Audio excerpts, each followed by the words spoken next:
De Bem com o Pão. Olá, irmãos, voltamos aqui na nossa programação hoje já para o nosso segundo bloco, conversando aqui com o irmão Júnior. Nós estamos hoje falando um pouquinho mais de todos os materiais da Editora Vento Sul, também TV e muito mais.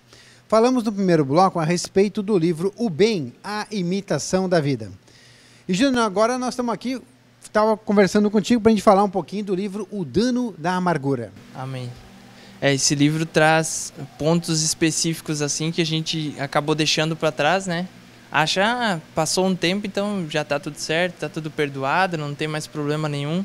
Quando na verdade o Senhor traz a memória para justamente a gente tratar esses pontos que são trazidos para nós, né? Que pode estar afetando no natural, no espiritual, né? Amém. Nós temos aqui alguns títulos, assim. Já no capítulo 1, são 12 capítulos que nós temos num livro de bolso, um livro pequeno, um livro de uma leitura rápida.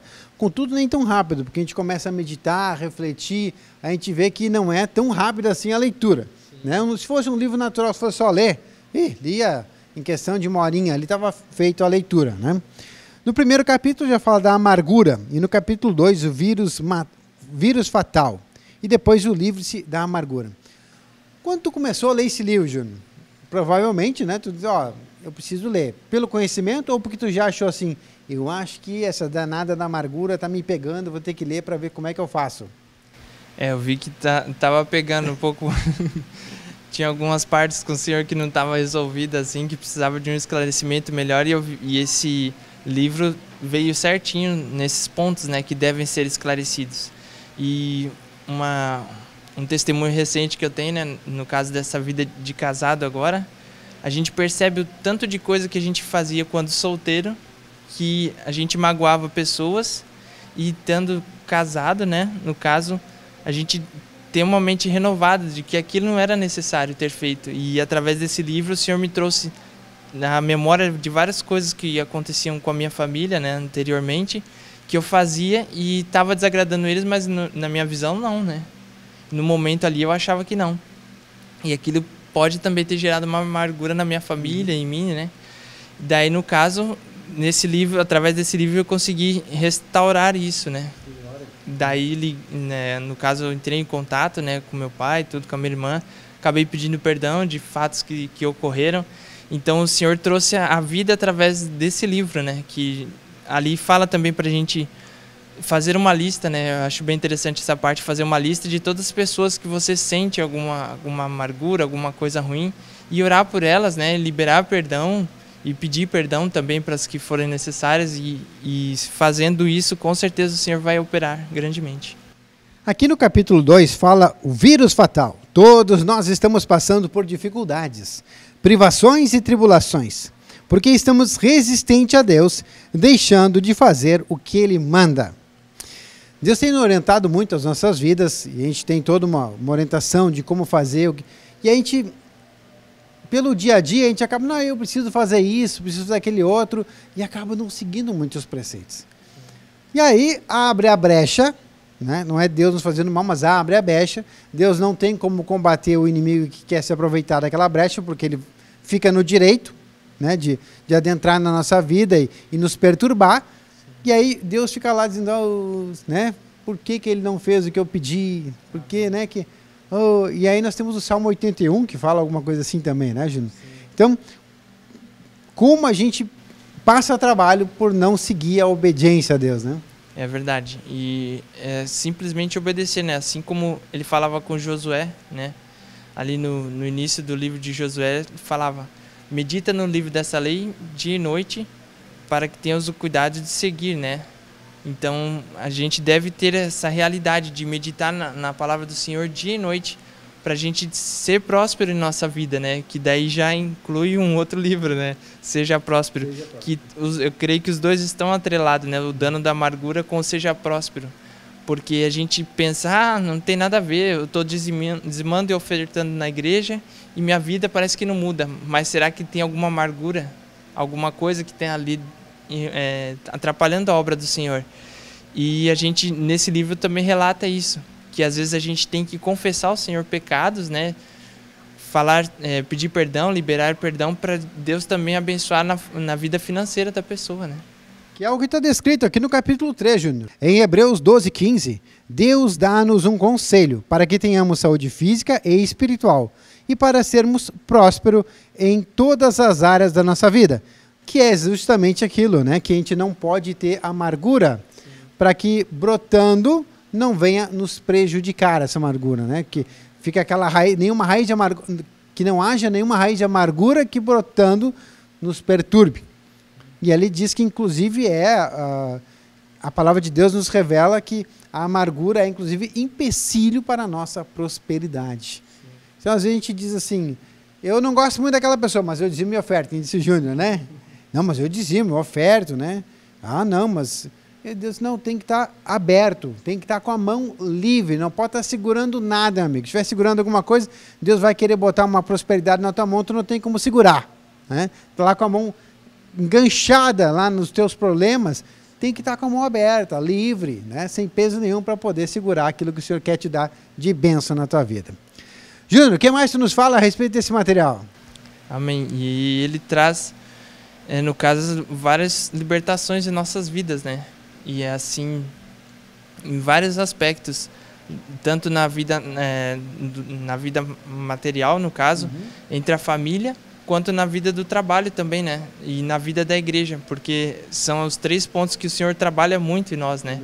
Na vida da igreja, no trabalho, no secular, no caso, e em casa. Então, se esses três pontos não tiver acertado perante o Senhor, não tem como o Senhor operar em nossas vidas, né?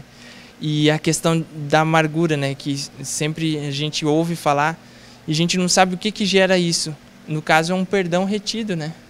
Que a gente, logo que encerra o dia, assim, digamos, a gente tem que rever com o Senhor tudo aquilo que aconteceu naquele dia, confessar os pecados, pedir perdão e liberar perdão para quem for necessário, porque senão aquela amargura, né, aquele mau sentimento vai ficar dentro do nosso coração. Se passar a noite e amanhecer o dia, dali já congelou a amargura, né, ficou guardado ali. E até o irmão Sérgio sempre dá um exemplo, né, na questão que o inimigo tem como se fosse um micro-ondas, que a pessoa, quando tem aquele pecado assim, aí na hora que a pessoa fez qualquer coisa ruim para você, já vem aquilo na mente guardado lá de trás, né, como se fosse um micro-ondas que aquece muito rápido, né, a gente acha, mas passou o tempo eu já perdoei, na verdade está guardado ali, né. Então, o Senhor traz isso para nós, que a gente deve confessar diariamente perante o Senhor, levar aos pés dele, né, as nossas dificuldades, tudo, para o Senhor poder não achar brechas para o inimigo operar, né. Júnior, isso que tu falou aqui, também, eu vou folhando aqui o livro, né, conforme o Júnior vai falando, mas não é que se encaixa aqui, o Júnior está pegando, parece que na sequência, os assuntos, aqui diz assim, guardar o coração, como tu falou, a gente tem que cuidar para não se amargurar. Sim. E aí, fica aquela questão do pessoal que está nos ouvindo, Júnior, mas como é que eu vou fazer para não me amargurar? A pessoa vai e fala mal de mim, e aí como é que eu faço? A pessoa, e aí foi injusto. A pessoa falou mal de mim, foi injusto, eu não sou assim como ela falou. Aí vai do nosso ego, do nosso orgulho, da nossa justiça própria, da percepção que nós temos de nós mesmos, né, que nem sempre fecha com a percepção que os outros têm, e o que é pior, nem sempre fecha com a percepção que Deus tem de nós, né? E a gente tem que guardar o coração, Júnior. Que dica tu daria aí, que se tu lembra assim, alguma coisa que tu pegou do material também que te ajudou, para guardar o coração da amargura? É justamente esse ponto, no caso, quando aconteceu o pecado, né, no caso, acontecer de alguém te magoar, você não perdoar, naquele momento ali deve ser acertado para guardar o coração, né? Pedir perdão para a pessoa ou então já liberar naquele momento para não deixar aquilo ficar entranhado dentro de nós, né? Porque fala uma raiz de amargura. Então, o que é uma raiz de amargura? É uma semente que foi plantada, que depois de um tempo, ela está debaixo da terra ali, você não está vendo, mas ela está tornando uma raiz.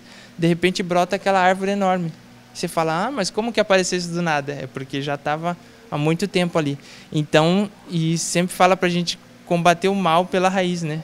Que é justamente isso daí, a gente tem que acertar esse ponto, né? Então, se sentiu injustiçado por alguém, alguma coisa, confessa ao Senhor, pede perdão, libera perdão, porque é só através disso que a gente vai conseguir essa libertação do Senhor, né?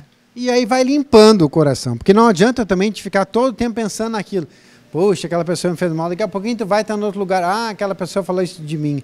Aí tu vai viajar, a pessoa aquela falou, tá até numa outra cidade, a pessoa não vai. Fica contemplando aquela amargura, aquele sentimento, aquele acontecimento.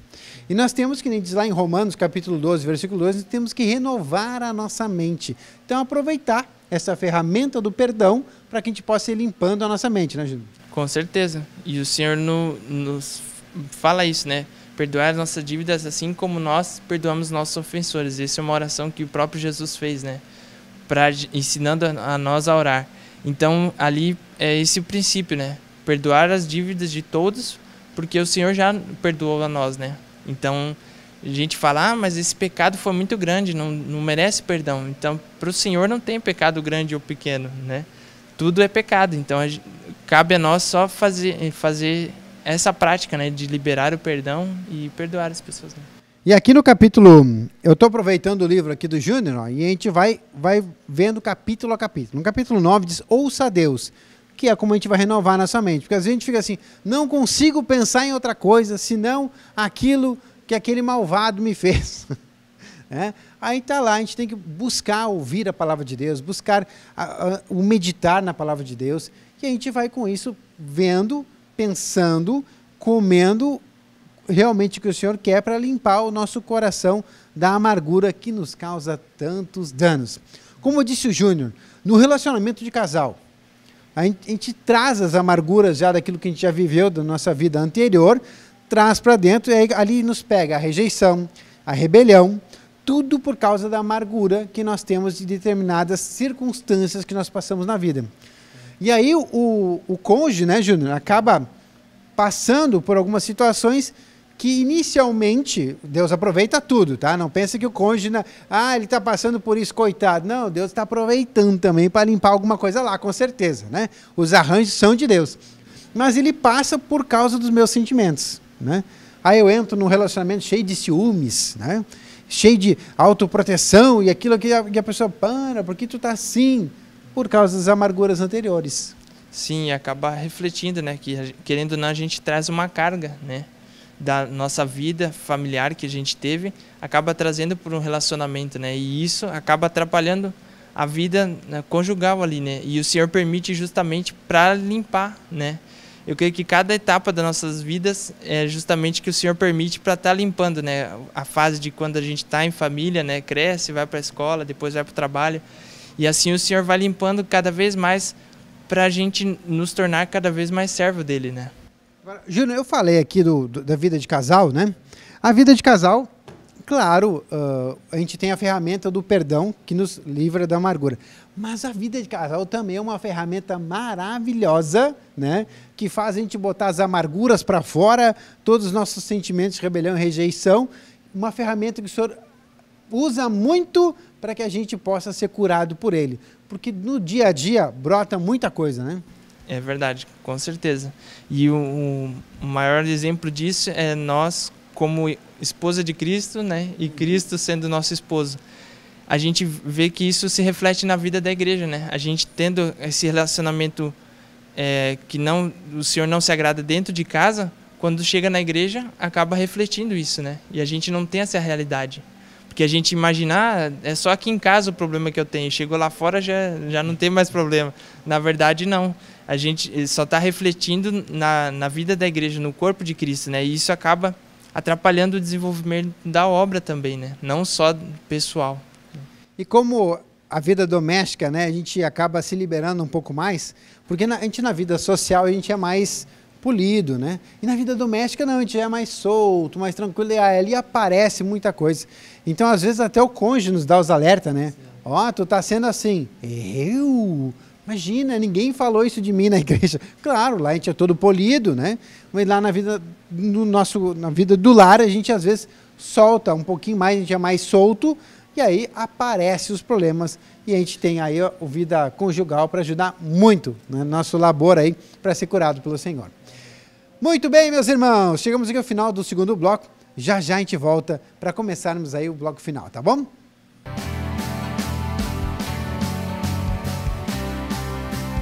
de bem com o pão.